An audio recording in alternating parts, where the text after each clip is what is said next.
ce spun noastre, e compatibilitate, că e atâta foc în suflete. În suflete foc, foc, foc, foc, foc și ne arde non-stop. În suflete foc, foc, foc, foc.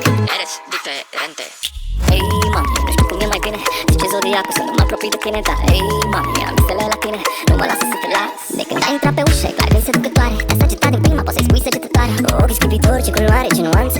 Îți dă fiori, tip asigur e balanță. Dacă el le oarcă mușcă, nu poți luna.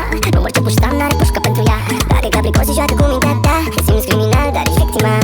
Femeia ta aur e aur, cu ea ai ce vrei. Și iubire, și război, și clătite.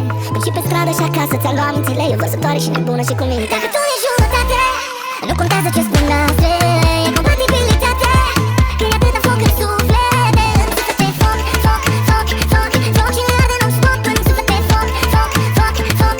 Eres diferente.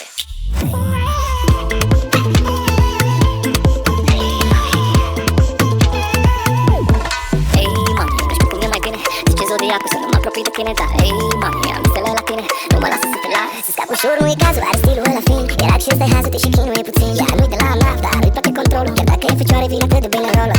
E bebet, face de tine ce vrea. Nu poți să faci ce vrei atâta timp cât faci ca ea. E superbă și o vezi dublu în fantezia ta. Și chiar dacă e geamănă, nu e alta ca ea.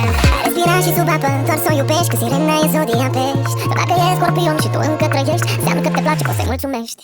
Dacă tu ești jumătate, nu contează ce spun noastre.